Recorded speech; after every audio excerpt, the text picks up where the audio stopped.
paz, irmãos. Amém. Eu quero convidá-los a abrirem as suas Bíblias em 1 Coríntios, capítulo 4, versículos 6 e 7.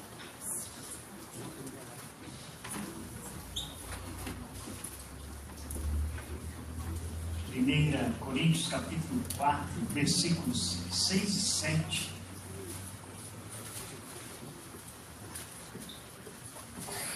Quem estiver ali perto das janelas, por favor, faça o que o João está fazendo, que aí dá para a gente ligar o ar. Está abafado, né? Isso, obrigado. Presbítero Adão, por favor, isso. Depois o senhor venha aqui até a frente para ficar conosco também. Os diáconos podem, por favor, ligar o ar.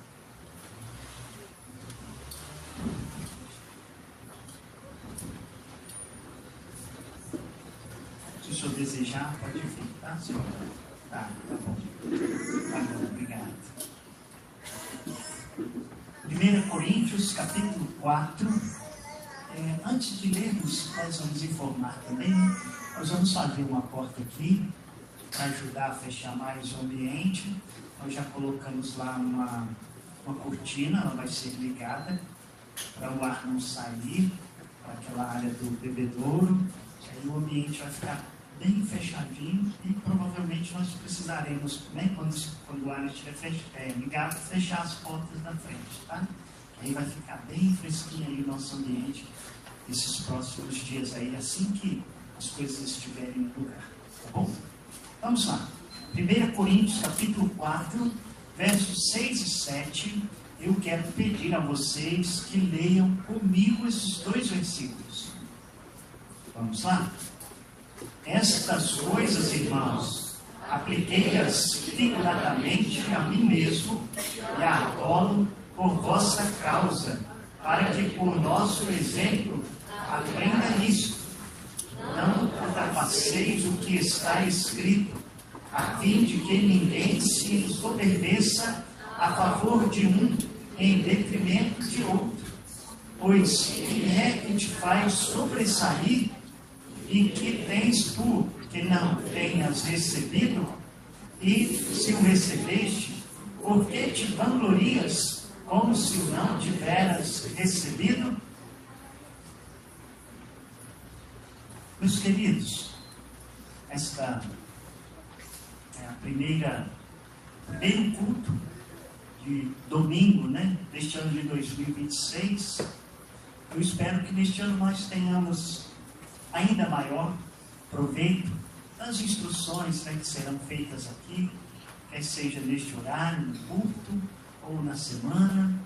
Nós tenhamos esse desejo de ouvir Deus por sua palavra. Tem a ver com o que eu vou dizer a vocês nesta noite.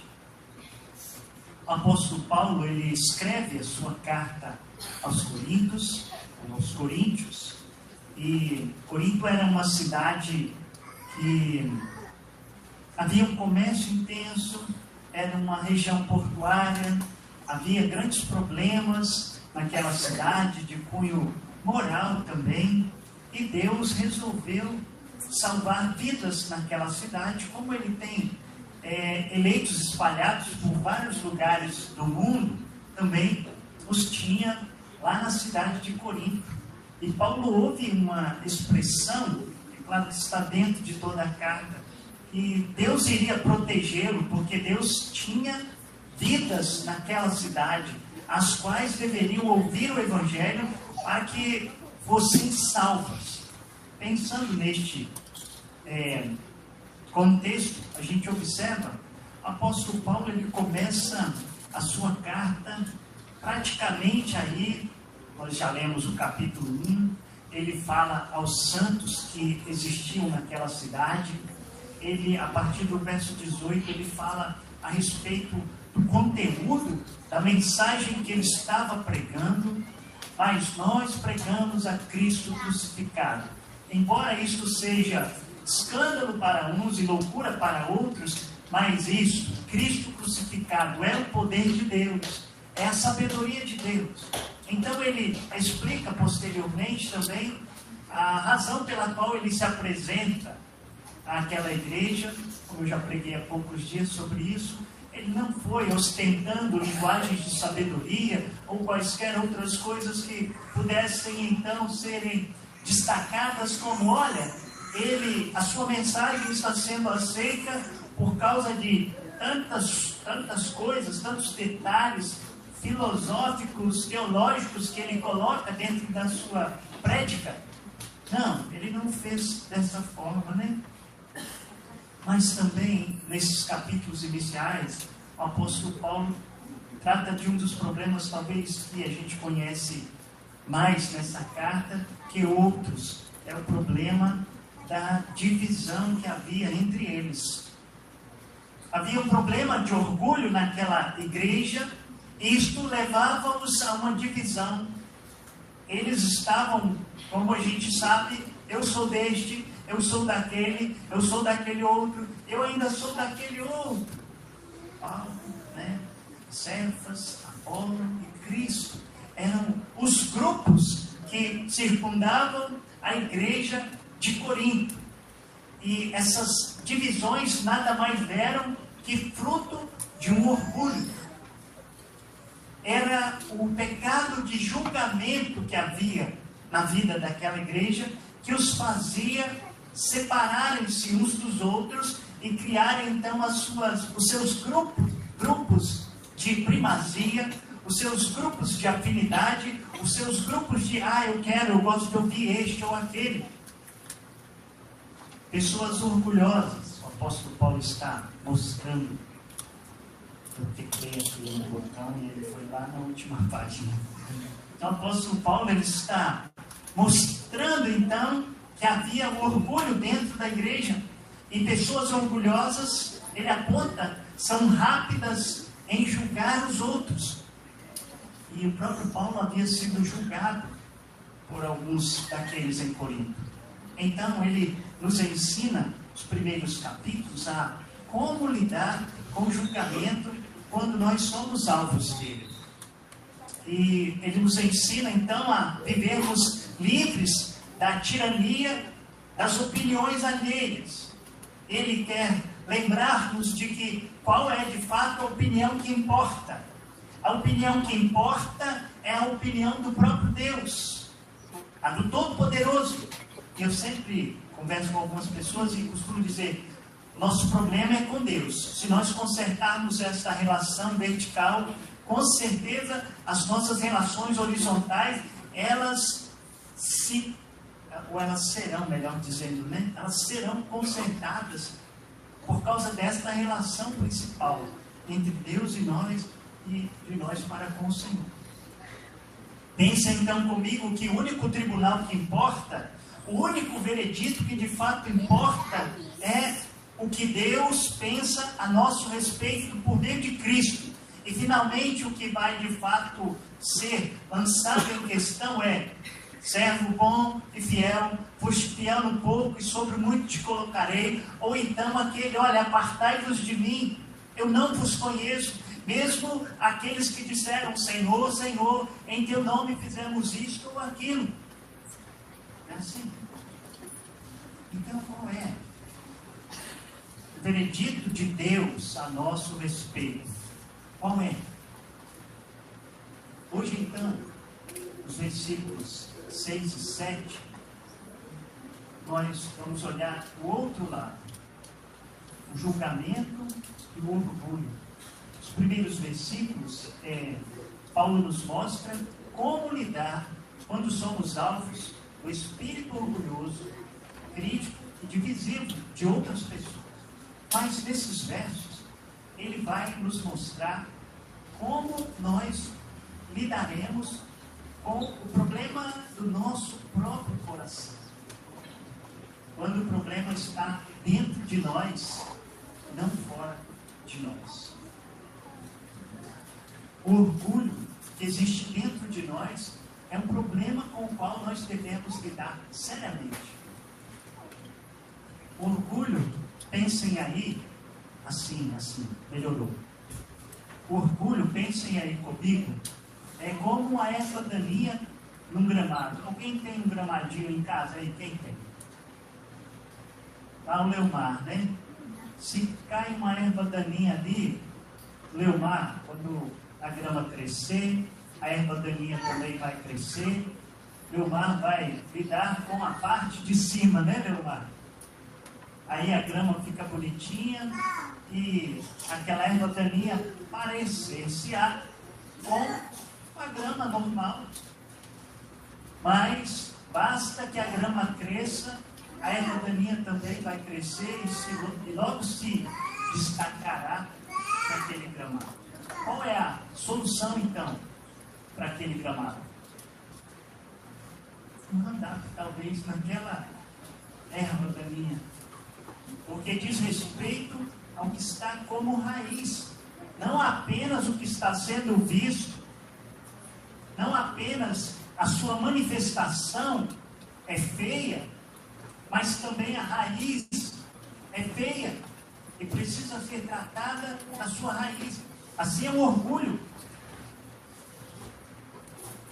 O apóstolo Paulo então vai aqui nesta passagem atrás dos espíritos orgulhosos e críticos que apoderam de nós, ou que se apoderam de nós e se apodrecem em nossos corações, tal como a erva daninha.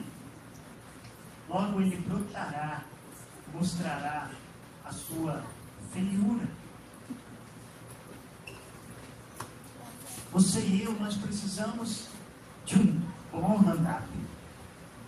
Nós precisamos de borrifar na raiz do nosso coração, para que qualquer sentimento de altivez, de orgulho, de arrogância, de prepotência, de pretensão, sejam extirpadas bem na raiz.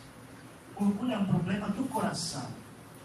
A raiz dele é o fato que vai levar as nossas ações de egoísmo ou de qualquer outra natureza em relação a nós mesmos ou em relação aos demais.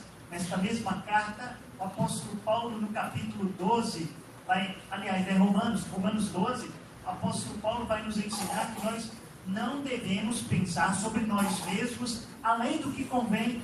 Antes nós devemos pensar com moderação. E Paulo então quer falar aqui de um tratamento radical. Quer que nós, olhando para esse texto, vejamos o problema do nosso coração, do nosso próprio coração, e o tratemos à luz da palavra de Deus. Então o apóstolo Paulo nos dá algumas respostas com respeito ao nosso orgulho. Eu queria que vocês olhassem aqui para a passagem, por favor. Em primeiro lugar, o apóstolo Paulo propõe aqui como uma estratégia para a mortificação do nosso orgulho. Primeiro, observar o exemplo dos outros. Se você quer mesmo lutar contra o pecado do seu coração, neste caso específico, o orgulho, você precisa observar o comportamento de outras pessoas que vivem na presença do Senhor. O apóstolo Paulo, então, tendo feito algumas correções preliminares, ele então no verso 6 diz: estas coisas, irmãos, apliquei-as figuradamente a mim mesmo e a Apolo, por vossa causa, ou por amor a vocês, para que aprendam de nós. Se nós de fato queremos lidar com o problema do nosso coração, nós precisamos observar a vida de homens e mulheres piedosos, humildes, pessoas que andam com Deus e pessoas que estão antes dispostas a sofrer um dano e causá-lo. Pessoas que estão dispostas a olhar o exemplo de Cristo, o qual, como ovelha muda, foi levado ao matador e não abriu a boca a revidar, a provocar, a incitar qualquer sentimento de facção ou divisão no meio da família, no meio da empresa, no meio da igreja. Nós somos pessoas que observam. Os nossos pais, por exemplo, são as primeiras fontes nas quais nós aprendemos as coisas, né? E o apóstolo Paulo, usando de uma linguagem ora paternal, ora maternal, dependendo da carta para onde ele escreveu, ele se coloca como um pai, neste caso aos Coríntios, como um pai. Então ele é um pai preocupado que quer que aquelas pessoas olhem para ele e olhem para Apolo e os vejam como homens de Deus, e os vejam como pessoas que se humilham para que a glória de Deus prevaleça. Então, como crianças que aprendem com os pais, eu e vocês devemos olhar para aqueles servos de Deus, homens e mulheres do Senhor entre nós, que são piedosos, que são crentes de oração, que são crentes humildes, pessoas que têm um temperamento guardado, que conseguem se autodominar, pessoas que têm uma palavra sempre agradável, temperada com sal, pessoas que estão dispostas a servir, mesmo quando não são servidas.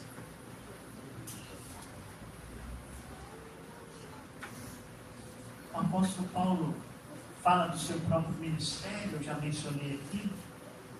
Ele chegou até aqueles irmãos, não com palavras altivas ou de sabedoria, mas ele chegou em fraqueza, em temor e em tremor.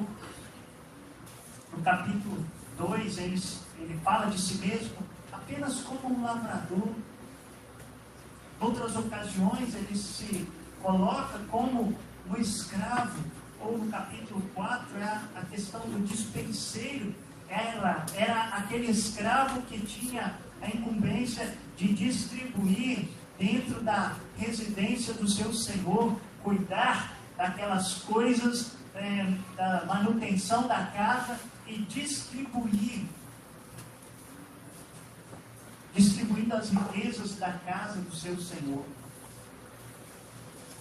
Enquanto os irmãos de Corinto, quem sabe eu e vocês, queremos as estrelas ou as celebridades do mundo gospel, o apóstolo Paulo está apontando para mim e para vocês que as pessoas para as quais nós devemos olhar são aquelas que de fato abraçam o fardo da mensagem do Evangelho.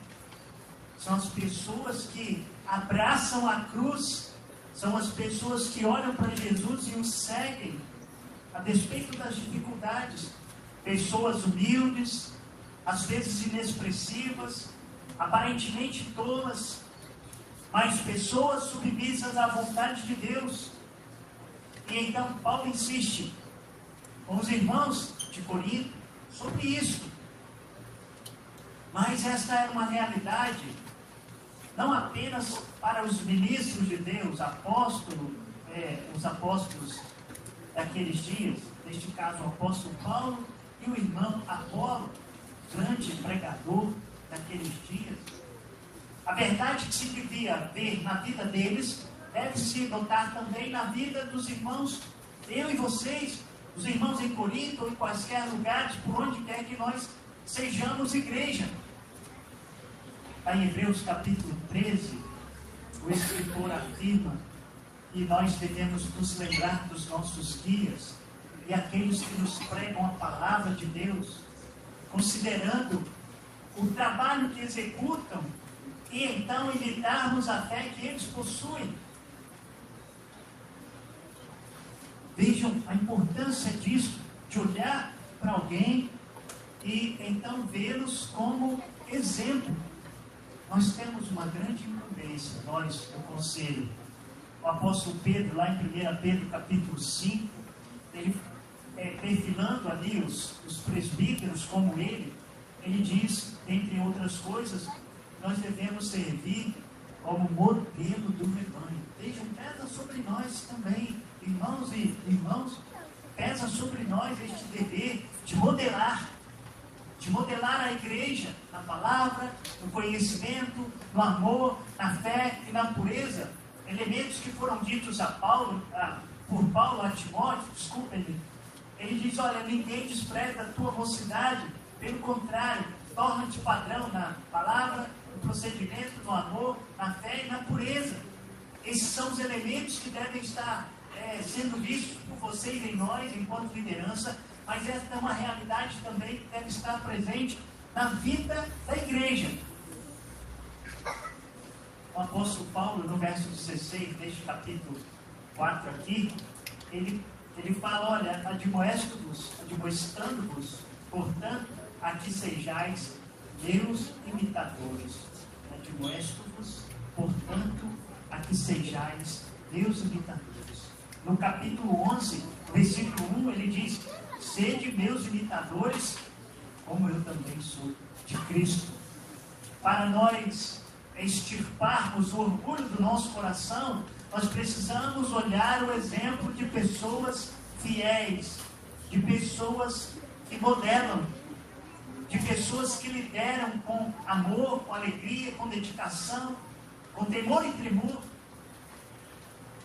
Nós que lideramos a igreja, estamos à frente dela como pastor, presbíteros, os professores de escola dominical. Será que nós podemos dizer que a verdade que nós proclamamos é a verdade que nós vivemos? Você que é líder do louvor, líder da SAC, ou líder da UPH, líder da UNP, líder da UPA, líder das crianças, será que nós tomamos este ministério como de fato ele deve ser tomado? O peso que recai sobre as costas, sobre os ombros daqueles que lideram, a quem muito é dado, muito será cobrado. Há uma cobrança e é natural que isso aconteça.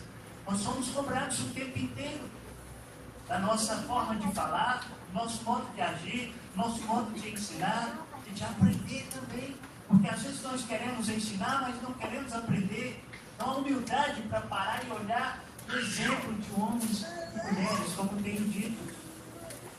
Será que você pode dizer para alguém, sede meus imitadores, ou seja meu imitador, como eu sou de Cristo? Será que você pode ser imitado? E quanto a você que não é líder, cai também sobre você o peso. Porque, ainda que há uma exigência sobre nós líderes, quer conselho, quer junta diaconal ou liderança interna, recai um peso maior sobre quem lidera, óbvio que sim. Mas enquanto a você que ouve, vou pensar aqui no dominical, dominicalmente a palavra de Deus, sem que isso surta um efeito transformador no seu coração. Você acha que está tudo bem? Você acha que não haverá uma cobrança sobre a sua vida? Você acha que como eu falei de manhã, uma alimentação dominical está tudo bem? A palavra de Deus exige de vocês e de nós algo a mais. Mais que acumular dados, mais que acumular informações na nossa memória.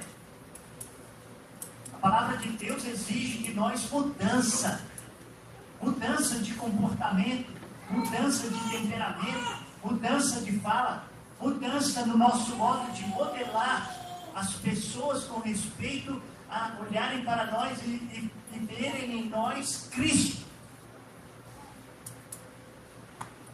Para matar o nosso orgulho, então, em primeiro lugar, imite, olhe, observe o exemplo de pessoas que podem modelar Cristo para você. Mas, depois, torne-se modelador. Que alguém olhe para você e queira imitá-lo como um servo de Cristo. Mas, prosseguindo, a segunda estratégia de Paulo para nós matarmos o nosso orgulho é que nós nos submetamos à palavra de Deus. Paulo então vai dizer, nós devemos olhar para Paulo e Apolo neste texto aqui eram os modeladores, para que eles pudessem aprender. Mas o texto diz: não ultrapasseis o que está escrito.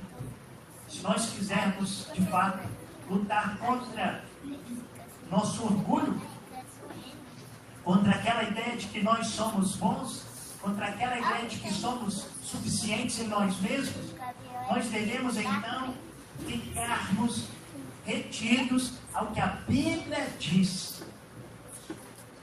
O apóstolo Paulo diz que ele aplicou aquelas coisas a eles mesmos, apontando para que aquelas pessoas aprendessem deles a não irem além do que está escrito.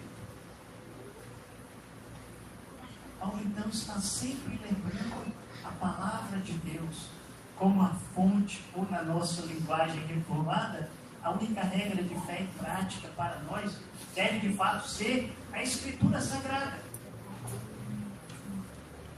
Ele quer que nós entendamos que para nós destronarmos o nosso ego, o nosso eu, para que o nosso eu seja ejetado daquela poltrona principal que conduz a nossa vida, é necessário que nós estejamos olhando para a Escritura e o que ela nos diz sobre quem deve reinar, sobre quem deve governar, sobre quem deve atuar como Senhor sobre nós, sobre quem deve conduzir os nossos passos.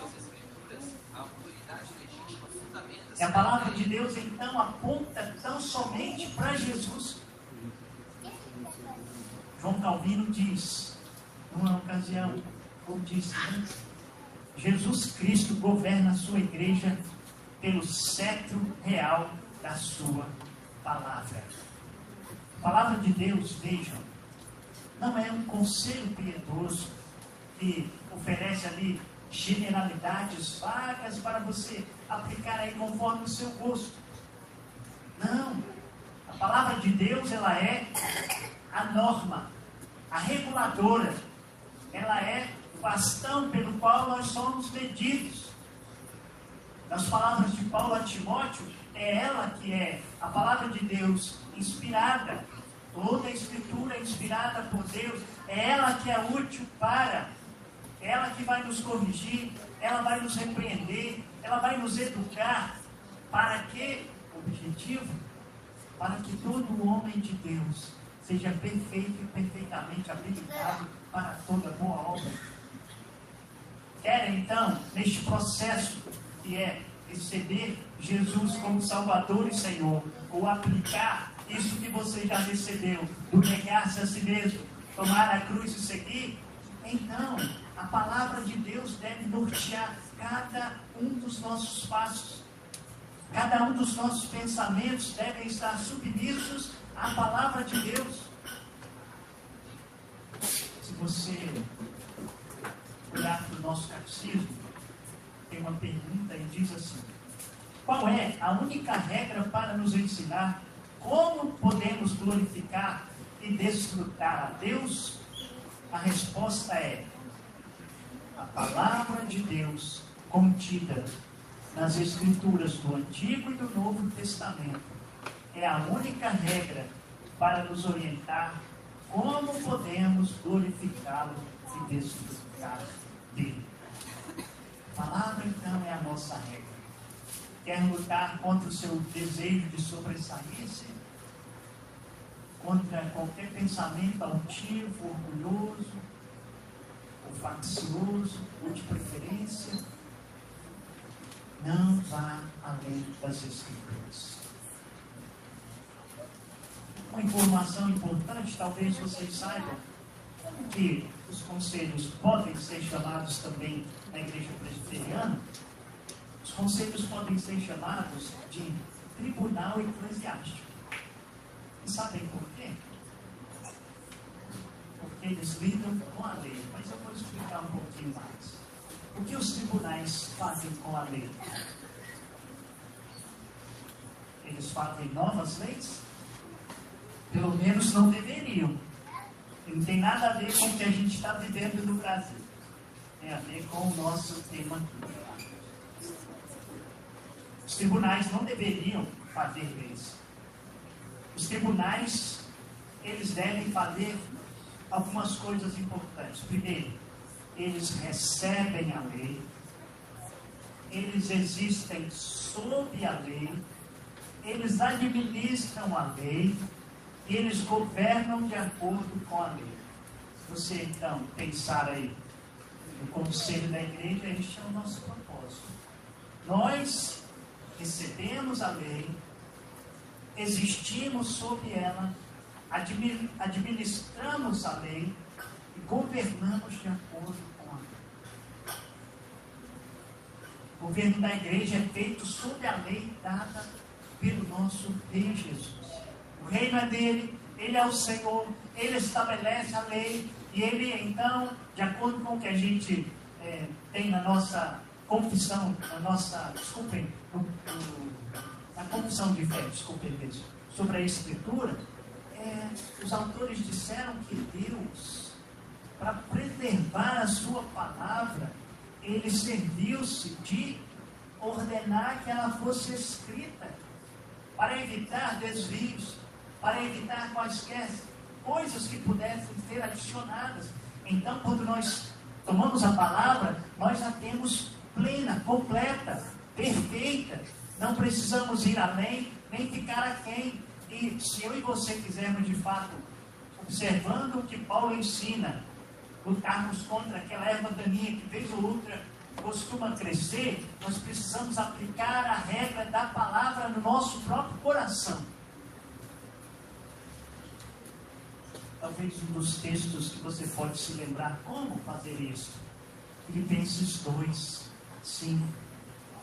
Paulo fala, tende em vós o mesmo sentimento que houve também em Cristo Jesus. Aplique essa regra, a regra da palavra, a regra de humilhar-se, a regra de esvaziar-se, a regra de submeter-se, a regra de obedecer. Essa é a regra que nós temos como a palavra de Deus, e aplicando-a a nós, nós poderemos então olhar para a palavra de Deus e vê-la tal como o salmista no Salmo 19 viu. A lei do Senhor é perfeita e restaura a alma. O testemunho do Senhor é fiel e dá sabedoria aos simples. Os preceitos do Senhor são retos e alegram o coração. Os mandamentos do Senhor são puros e iluminam os olhos. O temor do Senhor é límpido, permanece para sempre. Os preceitos do Senhor são verdadeiros, todos igualmente justos. São mais desejáveis do que ouro, mais do que muito ouro depurado. E são mais doces que o mel e o destilar dos favos. Além disso, por eles admoesta o teu servo, em os guardá-lo, a grande recompensa. Uma vida sob a palavra é uma vida satisfatória e é uma vida que nos ajudará a lutar contra o nosso próprio coração. Mas, prosseguindo, sigam aí a terceira dica, ou desculpem, não é uma dica, né? A terceira lição, a terceira orientação que Paulo nos dá em relação ao nosso próprio orgulho é reconhecer a verdade sobre nós mesmos. Então, em outras palavras, não há casos especiais. Não há. Paulo, então, vai orientar-nos sobre o dever de olhar o exemplo de outros, sobre o dever de não irmos além do que está escrito. Mas agora Paulo, então, no verso 7 diz, pois quem é que te faz sobressair? Olha a realidade da sua própria vida, enquanto eu olho a realidade da minha própria vida. Não há casos especiais, ou como nós costumamos dizer, uma excepcionalidade. Deus então abriu uma excepcionalidade com respeito a este ou aquele. Não há. Não há casos especiais. Paulo diz, pois quem é que te faz sobressair? Quem vê algo diferente em você? o que me torna, o que os torna tão especiais, ou no português mais rasgado, não chulo, obviamente, quem nós pensamos que somos? Quem? Os coríntios se achavam especiais. Eles se vangloriavam da própria sabedoria, dos líderes que possuíam, da espiritualidade que diziam possuir. Eles se vangloriavam dos dons, vejam, dons espirituais eram motivos de vanglória. Na carta, Paulo desenrola este assunto. Eles se consideravam um tipo acima da média. No dito popular, a gente costuma falar, a pessoa pensa que é a última Coca-Cola do engradado. Né? Pensa que as coisas não aconteceriam se eu não estivesse aqui. Se eu não fosse o pastor de vocês, então essa igreja estaria assim, assim ou assim. Tudo o contrário, se fosse outro, estaria melhor, creio eu. Deus é quem sabe. Esse deve ser o nosso pensamento. Qual é a realidade a respeito de nós mesmos? No capítulo 1, no versículo 26, o apóstolo Paulo fez questão de mostrar quem eles de fato eram. Irmãos, reparai, pois, na vossa vocação, visto que não foram chamados muitos sábios segundo a carne, nem muitos poderosos, nem muitos de nobre nascimento. Pelo contrário, Deus escolheu as coisas loucas do mundo para envergonhar os sábios, e escolheu as coisas fracas do mundo para envergonhar as fortes. Ponto. Parando aqui. Quem nós pensamos que somos? O fato é que enquanto nós estamos frequentemente ocupados, buscando o que há de especial em nós, para que Deus enxergue ou nos trate conforme essa ótica nossa, Deus conhece o nosso coração e sabe o que nós estamos apresentando no público ou no nosso privado, na nossa vida. Só nós e Deus. Ele conhece.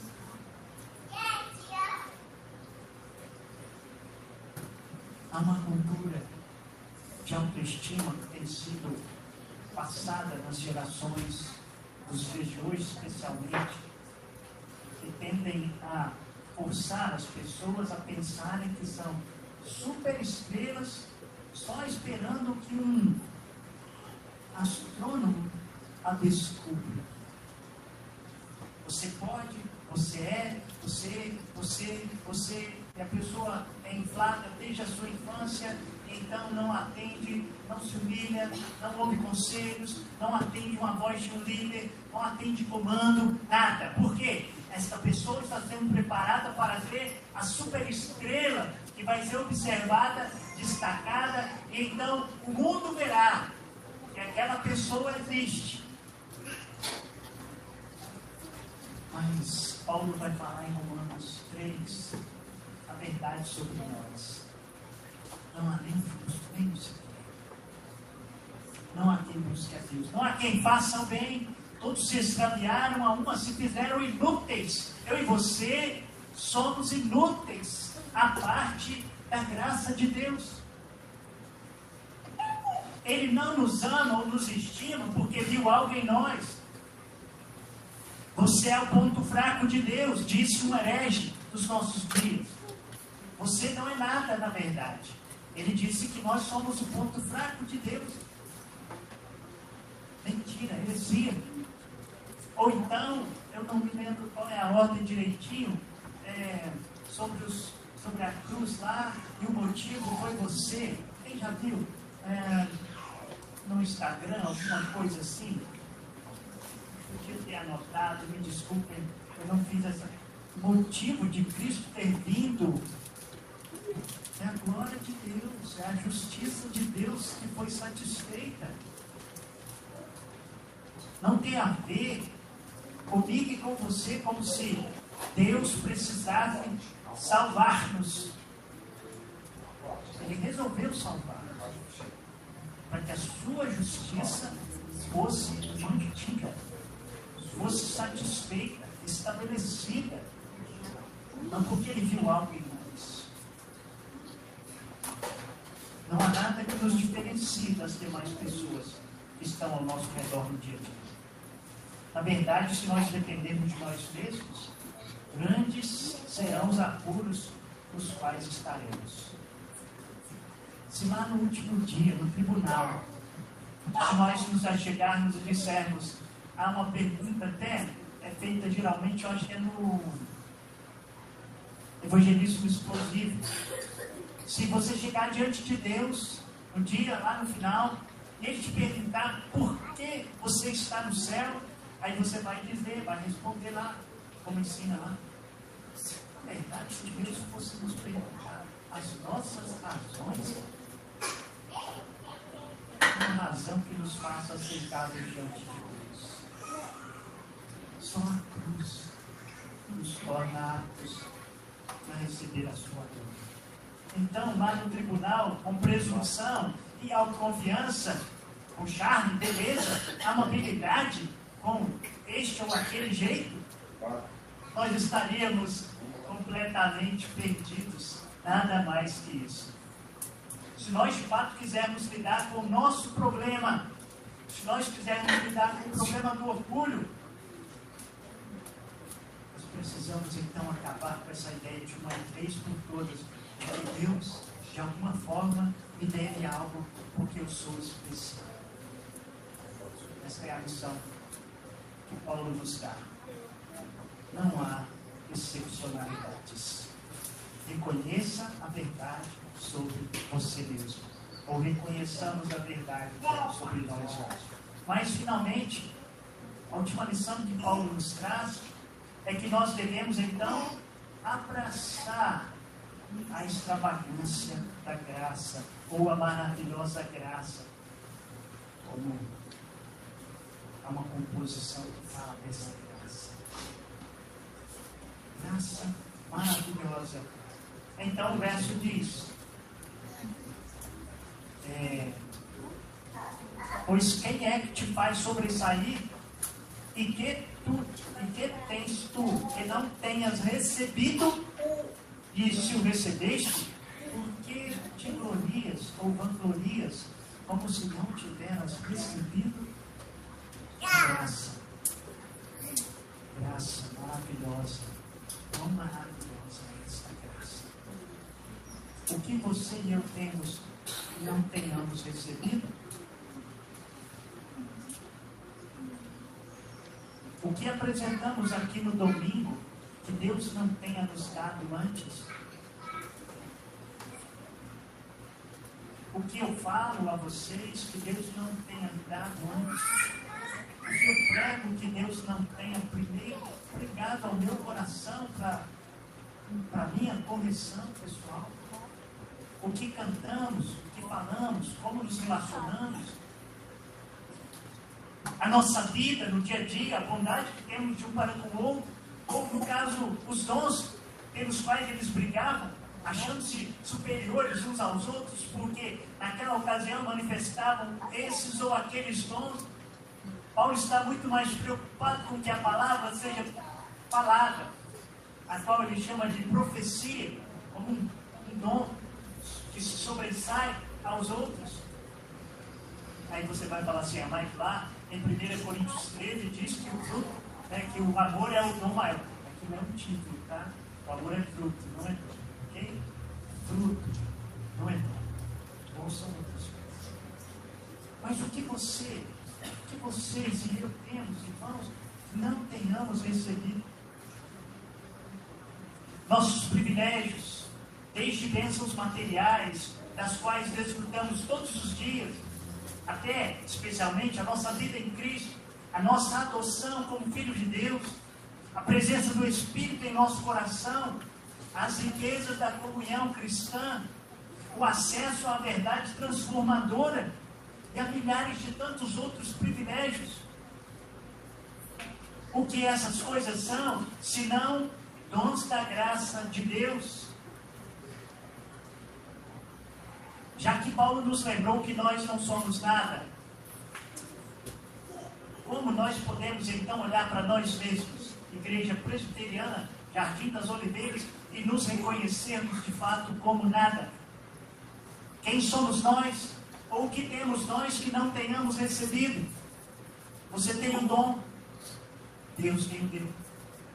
E Paulo é claro lá em Efésios que esses dons são para que haja uma maturidade completa na vida da igreja. O dom é para que eu me sobressaia. O dom é para que eu sirva, para que todos então, unidos em torno de um só amor, possamos efetuar um crescimento coletivo, não individual.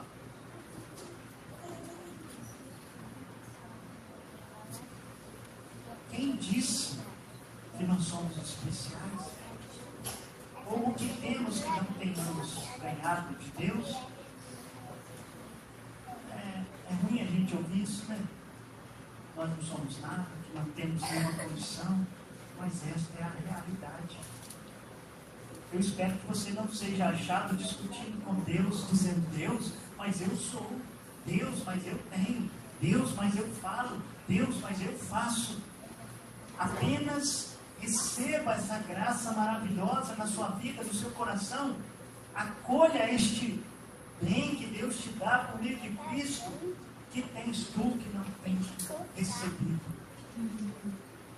Você já deu algo a Deus para que Ele lhe restitua? Paulo não fala isso aos Romanos? Ou quem primeiro deu a Ele para que venha a ser restituído? Romanos 11, de 33 a 36. Então Cristo é o centro, porque dele, por meio dele, para Ele são todas as coisas. Então Cristo sendo o centro, a pessoa que governa o nosso coração, Ele também nos dota com os dons com os quais nós agradamos e adoramos a Ele e nos servimos mutuamente.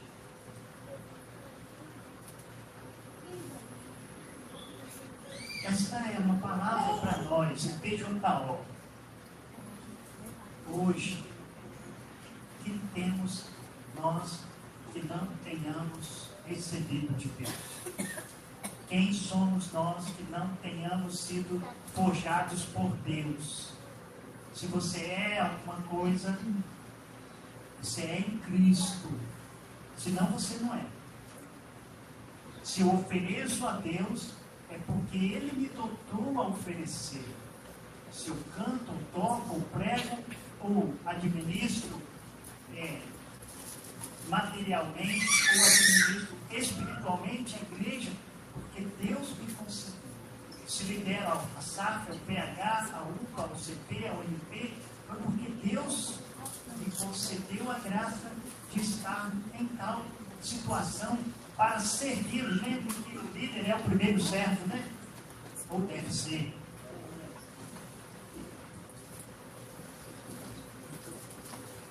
Nada pode matar o nosso orgulho, a não ser que nós observemos essas coisas.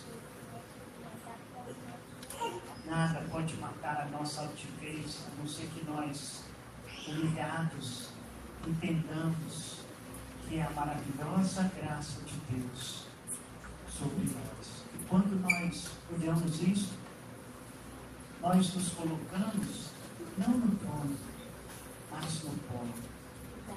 Como Jó se viu, eu te conhecia só de ouvir, né? Jó 42. Mas agora os meus olhos te veem. E ele diz: por isso eu me abomino no pó e na cinza. Não há outra atitude a não ser a de nos humilharmos no pó e na cinza. Ao contrário de nos colocarmos no trono, nós devemos nos colocar no chão. E ainda, como Jeremias fala em Lamentações 3:29, põe a boca no pó, talvez ainda haja esperança. A melhor posição na qual nós devemos nos encontrar é com a boca no pó, de joelhos diante do Senhor, para que a glória seja sempre dele e não nossa. Então quero finalizar esta fala para todos nós, PJO, aqui, como nós podemos matar o orgulho? Então, nós podemos matar o nosso orgulho quando nós observamos o exemplo de outras pessoas. Aqui não são quaisquer pessoas, vocês entenderam? Pessoas fiéis que amam ao Senhor. Imitemos aqueles que vão à nossa frente e que são pessoas confiáveis, homens e mulheres de fé, de oração, de testemunho. Segundo, nos submetamos à regra da palavra. A palavra é o nosso único norte em qual nós nos guiamos. Mas também nós devemos olhar para nós mesmos e reconhecer a verdade sobre nós. Não há casos excepcionais, não há excepcionalidade. Todos pecaram e carecem da glória de Deus. E finalmente abracemos a graça, o favor de Deus sobre nós. O que tem você e eu não tenhamos recebido? Cubra sua cabeça, feche seus olhos. Essas são as estratégias que Paulo nos dá para matarmos o orgulho. Que o Senhor nos dê graça de aplicá-las como uma boa dose de mandato, né? A palavra de Deus sendo o modo ou meio pelo qual nós venhamos a confrontar o nosso próprio coração, nosso próprio orgulho, e nos quedarmos diante do Senhor e dizermos a Ele: Senhor, eu creio, Senhor, na divina promessa. Vitórias já tive nas lutas aqui. Contudo, é possível que eu dela me afaste. Por isso, Senhor, preciso de Ti. Vamos orar. Feche os seus olhos. Fale com Deus. Vamos começar o ano nos humilhando diante do Senhor. Primeiro culto de domingo, o ano de 2026. Que isso seja marcado no seu coração, na sua mente, como um momento de reflexão. Senhor, o que eu tenho feito da minha vida espiritual? Senhor, o que eu tenho feito do dom que o Senhor me deu? Senhor, como eu tenho servido ao Senhor com a condição que o Senhor me deu?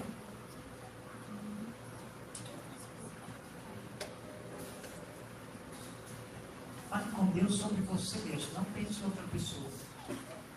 Porque você não pode mudar a outra pessoa, mas com respeito a você, você pode pedir a Deus que mude o seu coração, o seu ímpeto, o seu orgulho, o seu desejo de pensar que você é a excepcionalidade. Por isso Deus então te escolheu, te usou ou te usa, ou vai te usar por algum motivo, por sua causa. Ó Deus, tenha compaixão de nós, Senhor. Que olhando para a Tua palavra, a vejamos como um barco que regula a nossa atitude, que regula o nosso pensamento, que regula as nossas palavras, que regula as nossas relações interpessoais. Possamos, ó Deus, olhar para aquelas pessoas confiáveis como cristãs e imitar o exemplo delas. Um processo também de uma busca para nos tornarmos modelos para outras pessoas. Que alguém queira nos imitar, Senhor. Por graça, em nome de Jesus, nós sejamos estes imitáveis, como aqueles que andam na Tua presença. Não deixe, ó Deus, que o orgulho nos faça pensar que nós somos melhores que as outras igrejas ao nosso redor, que os outros crentes dos nossos dias. Não nos deixe pensar que somos melhores presbíteros que os outros que conhecemos, melhores diáconos que aqueles diáconos das outras igrejas, irmãs nossas ao redor do nosso bairro. Não nos deixe pensar que nós somos os melhores cantores e melhores músicos que tocam que os nossos irmãos nas outras igrejas. Não nos deixes pensar, Deus, que a SAF seria melhor se nós estivéssemos conduzindo ou ao PH, ou ao UNP, ou a UNP. Não nos deixe pensar que a escola bíblica seria melhor dirigida se fosse por nós, que as aulas seriam melhores se fôssemos nós os professores. Não nos deixes pensar, Deus, que a igreja fecharia se nós não estivéssemos aqui. Não me deixe pensar, Deus, que eu sou o melhor pastor que existe para esta igreja. Mas que todos nós, como povo, pensemos como João Batista pensou. Convém que ele cresça. Que assim seja, ó Deus, o nosso coração. Que este seja o Espírito a nos conduzir durante toda a nossa vida. Que seja um marco inicial neste ano de 2026, para a tua glória, para o nosso bem, para a alegria no meio do teu povo. Quebra, Senhor, entre nós espíritos facciosos. Quebra, Senhor, entre nós espíritos de orgulho, espírito de altivez, de engano, de auto-engano. O Senhor prevaleça sobre nós como Senhor único. Prevaleça entre nós como nosso irmão mais velho, o qual queiramos de fato imitar. E agora, Senhor, conduzindo-nos à tua mesa, que nós deixemos tudo aos teus pés, que possamos, humilhados e confessando o nosso pecado, nos aproximarmos de ti com temor e tremor, para não tomarmos e comermos juízo sobre nós. Quebra, ó Senhor, a IPJO, qualquer espírito de falta de perdão, qualquer espírito, ó Deus, de descontentamento, qualquer espírito, ó Deus, de facção, ó Deus, de preferências, de grupos. Em nome de Jesus, exista apenas Cristo em nós, a esperança da glória. Nós clamamos a Ti, em nome de Jesus. Amém.